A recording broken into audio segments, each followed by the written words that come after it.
Cartoons are made up of good episodes and bad episodes, but every great show has that one episode, the one widely recognized as the best of the series. Even if you personally don't think it's the best, you still agree it's really good. And that's what we're going to look at today, the best episodes in animated shows. Steven Universe, A Single Pale Rose. Steven Universe is one of those shows where I could list several episodes here. Change Your Mind, Jailbreak, Mindful Education, Reunited, the list goes on. But if we really think about it, the episode that broke the internet was A Single Pale Rose. In this episode, we get one of the biggest plot twists in animation history. Oh, but I knew Rose was Pink Diamond. The names are so similar. My only response to that is, no, that's not how it works. If you genuinely want to experience a show the way the characters do, feeling shocked, immersed, and emotionally involved, you can't go into it with assumptions. Based on what we knew about the characters up to that point, there was no real clue or hint that Rose was actually Pink Diamond. The episode begins with Steven finally confronting Pearl about Pink Diamond.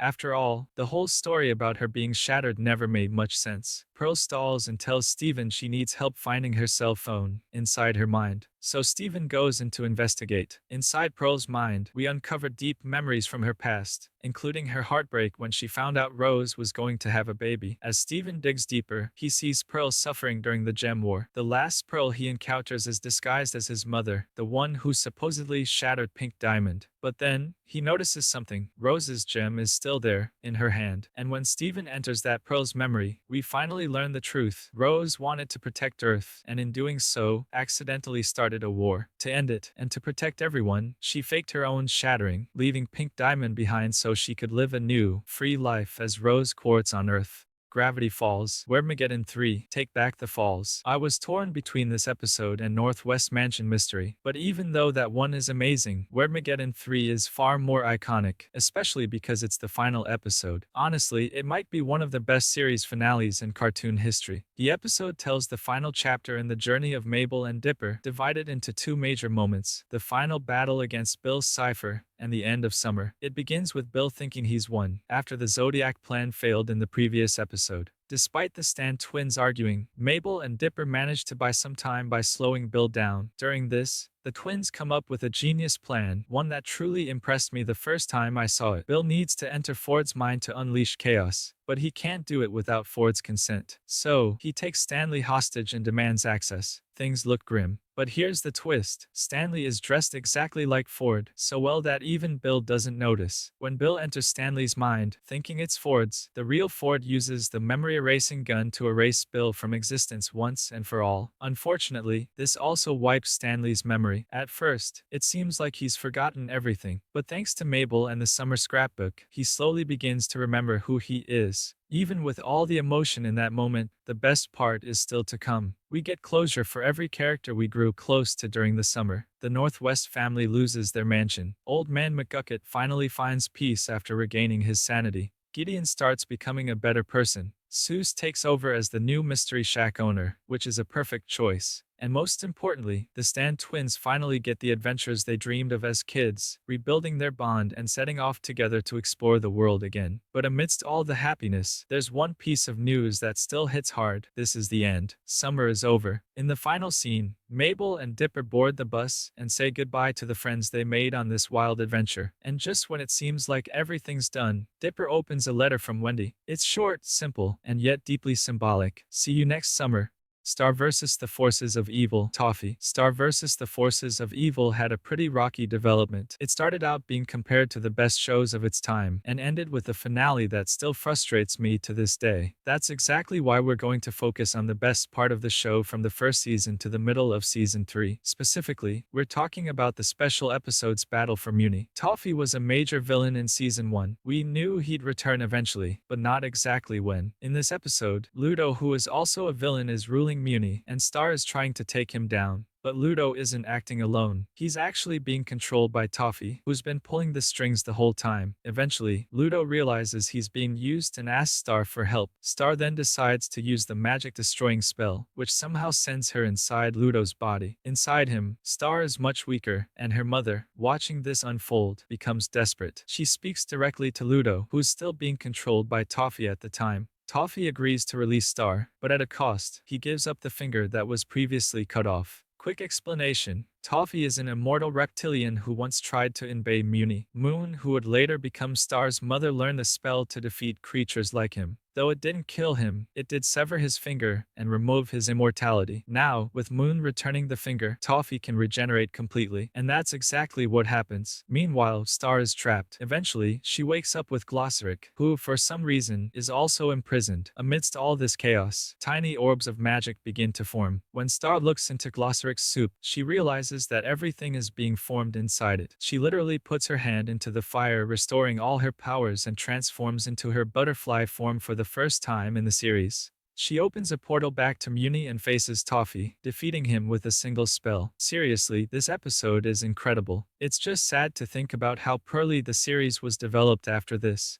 Regular show, Exit 9B. Regular show might be the show with the most consistently great episodes. Seriously, the number of iconic ones is wild. I could have easily picked the final episode, but that would be too easy. So I decided to go with Exit 9B. In this episode, the son of a completely random character from an even more random episode comes back for revenge. Why? Because Mordecai and Rigby blew up his dad, and honestly, that's a pretty valid reason. The villain decides to go after every member of the park crew and erases all their memories. Mordecai and Rigby manage to escape, and then go on a mission to restore everyone's memories. First, they find Skips, whose memories come back when he remembers why he's called Skips. Pops recovers his memory when he's paid with a lollipop. Muscle Man, well, I'll just refresh your memory.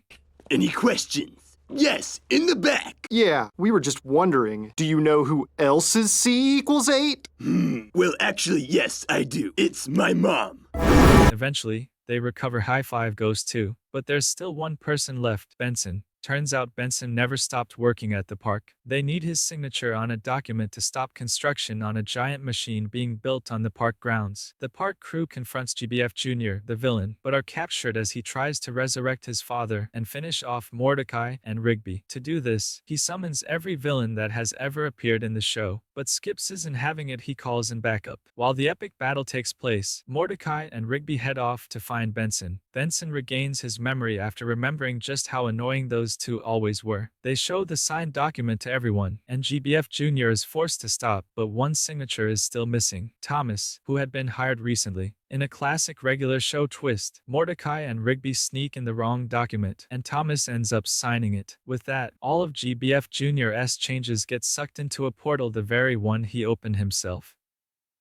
The Owl House, Hollow Mind. I swear, when I finished this episode for the first time, I was in complete shock. The episode starts with Hunter and Luz trapped inside the Emperor's mind, all because of a mistake Luz made. While Hunter is desperate to get out, Luz wants to stay and take the opportunity to uncover all the secrets the Emperor has been hiding. However, they're kind of forced to stay and snoop through Bellows' memories because of this super creepy creature that's chasing them. So Luz and Hunter start digging through the Emperor's memories, while Ida and King are trying to bring them back. In the first memory, they witness one of Bellows' earliest speeches to the people of the Boiling Isles about wild magic. In it, he stages an attack supposedly carried out by evil witches, but it was actually orchestrated by the Golden Guard to make wild magic look dangerous. Next, we see a sort of beta version of the Coven system. In this scene, Bellows and the Golden Guard strip 8 random people of their consciousness and steal their talismans to boost Bellows' power. At this point, Hunter starts questioning whether Bellows is truly evil, but the Owl House shows us something real. No one wants to admit they've spent their whole life fighting for something that was wrong. They move on to the final memory where Bellows is talking to the Collector. Then, Hunter shows up, handing him Titan's blood. Bellows sends him away and immediately mocks him for still believing in him. Before they can process anything, the creature chasing them finally catches up, but it's killed by a younger version of Bellows who has been subtly helping them the whole episode. This version seems like the good part of Bellows, until, suddenly, from this smaller Bellows, the true Bellows emerges. And that's when everything clicks. That creature chasing them? It wasn't part of Bellows. It was a scream of agony, a manifestation of all the talisman he had murdered. Then Bellows drops the final bomb. We already knew he was actually Philip, but Luz's reaction to this truth, it's unforgettable. Her denial, her tears, and Bellows' smug, condescending attitude. That entire moment is so raw, so perfectly written. It honestly feels like exactly how those characters would react in that situation. After a short battle, Hunter manages to save Luz just in time. They both make it back, using the spell to escape the mindscape. Later,